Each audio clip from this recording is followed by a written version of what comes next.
Welcome to the AI Applied podcast. I'm your host, Jaden Schaefer. Each week, I cover breaking AI news, tools, and interview experts giving you actionable tips on applying AI into your career, job, workflows, and life.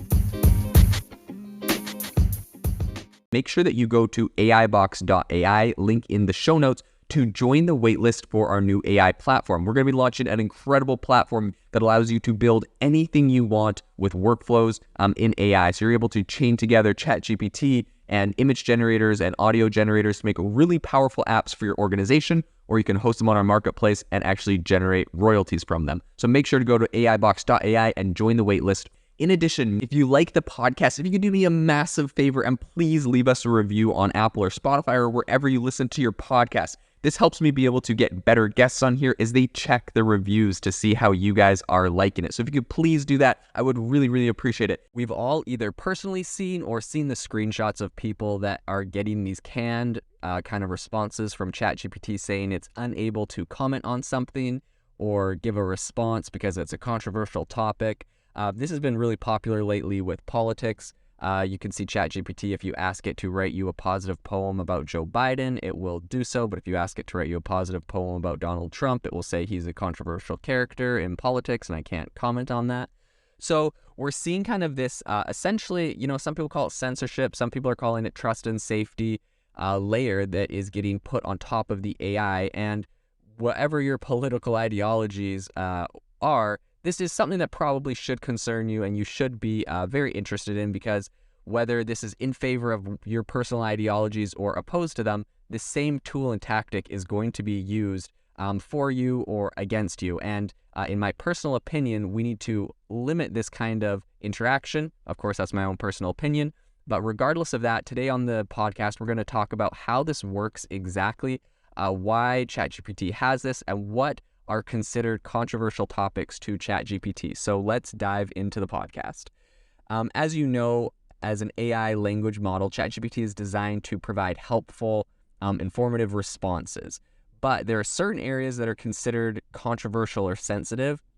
And because of that, ChatGPT has this kind of layer of trust and safety to prevent the dissemination of what they call harmful and inappropriate content. I think what this really stems from is that back in, I believe, 2016, 2017, Microsoft came out with a chatbot, and people kind of really quickly, easily manipulated it to say, things that supported, I think, Hitler or something like that. And so all of a sudden, these kind of AI guys are really worried that people are going to get it to say something bad, and then are going to use that for publicity, and it's going to reflect badly on their company. So it kind of makes sense where they're coming from, and it's kind of up to you to determine if they've gone too far beyond the mark or if what they're doing is important. But I'll talk about what they're doing. The first area is hate speech and discrimination, violence and graphic content, misinformation and conspiracy theories, criminal activity and illicit content, offensive language and insults, self-harm and suicide, personal information, and privacy. So these are all the areas that if you went to ChatGPT and asked it what it was kind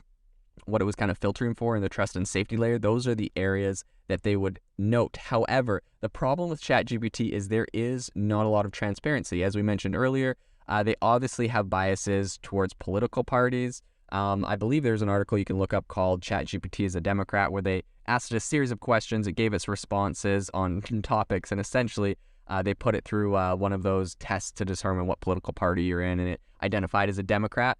Now, this isn't something that's like some crazy revelation, right? If you look at all the people that are currently building ChatGPT, the people in the tech space, they're predominantly left-leaning when it comes to political ideologies. So inevitably, their own personal biases will find their way into their trust and safety, as we've seen with all different social media platforms, Facebook, YouTube, Twitter, and Elon Musk did a lot of work exposing kind of with his Twitter files what was happening behind the scenes at Twitter, politically and, with censorship and in respect to all of that. So this isn't something that's new in the industry. This is kind of well known. I'll talk about the areas that they have publicly disclosed. And number one is hate speech and discrimination. So obviously that would be something that a lot of people would consider important. Unfortunately, it all comes down to the enforcement, because this area unfortunately can be used where, some people and some companies and some you could call them censorship teams, are saying anything that I disagree with is hate speech. So, there is that kind of avenue and that argument that people make. The other area, violence and graphic content.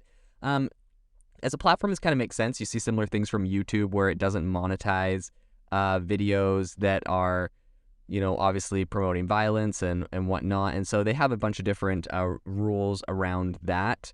And so this kind of does make some sense. Misinformation and conspiracy theories. Now, I hate to sound like a conspiracy theorist on this one, but I would say this one is probably the area that they're going to get beat up the most on. This one is probably the area that they have the least solid footing, right? Like when you're looking at like violence or like discrimination, people can kind of generally agree on those concepts. But when it comes to misinformation and conspiracy theories, I think a lot of people would point to the fact that what was considered conspiracy theories over the last couple years in relation to big pharma, won't get into details, the ways that the CIA, the FBI are directing censorship on Facebook, YouTube, Twitter. Like there's a lot of things that were considered pretty crazy conspiracy theories, a lot of things I believed were conspiracy theories that, in recent reporting has come to light. And so that one definitely, I think they're on a little bit of shaky ground there, because one person's conspiracy theory it's easy for the media or for big corporations or powerful individuals to label something as conspiracy theory if they don't like it. And when the facts come out that it's true, it definitely puts a bad taste in the public's mouth. So that one is pretty tricky. Criminal activity and illegal content. That one is a little bit easier for them to, have some solid grounds on, because even if someone agrees or disagrees on something ideologically, if it's illegal, right? Like if there's a law against selling crack cocaine in America, they're not going to technically create content telling you how to sell crack cocaine. Regardless, maybe some people think crack cocaine is amazing and it should be legal, and some people think it should be illegal. It doesn't really matter about the moral debate on that one. If it's illegal, they're not going to support it. And so I think that one's probably one of the easiest things for them to kind of stand behind and enforce. The other one is offensive language and insults. I think where they're coming from on this is they're like, we don't want people to use this for bullying. Like, hey, write me a paragraph about how my sister or my friend or this person is terrible and all the reasons why they suck, and, make them cry. Like, you can imagine that would be a pretty horrible thing.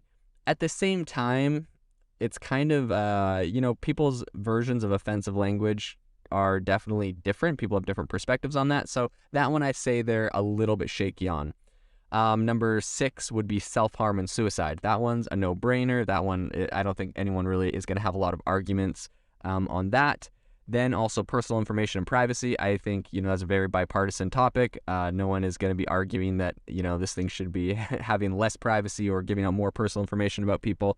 So I would say in conclusion, while ChatGPT is trying to provide helpful information on a wide range of topics, it also recognizes the importance of it says it recognizes the importance of promoting a safe and respectful online environment. But as such, it's pretty tricky to draw the line sometimes on these trust and safety measures and what would be considered censorship, especially when there's kind of built-in biases just by the group of people enforcing that. So it's going to be interesting to see how this goes forward. OpenAI has received a lot of criticism of this recently, especially on the political front, right? I mean, you're looking at America where this thing was created.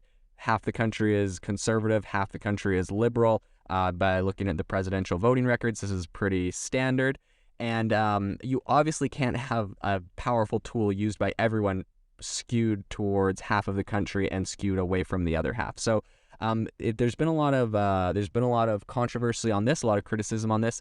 And to be fair, I think that Sam Altman, the CEO of OpenAI, has actually addressed this and said that they're working on making AIs that are more inclusive of different people's perspectives, views, and their cultures and whatnot. So it's going to be interesting to see how this changes. Perhaps they'll have different options available in the future for OpenAI or ChatGPT, where you can select kind of where your ideologies lie, what your beliefs are. Some people say this will create more of an echo chamber.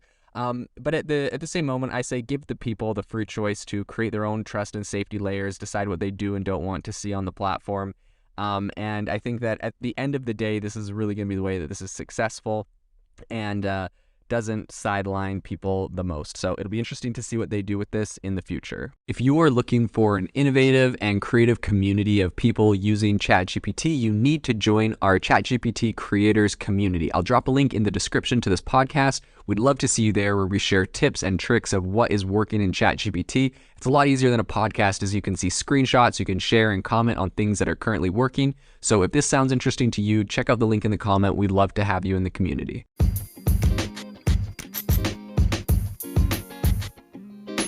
Thank you for tuning in to the AI Applied podcast. Make sure to rate this wherever you listen to your podcasts, and have a fantastic rest of your day.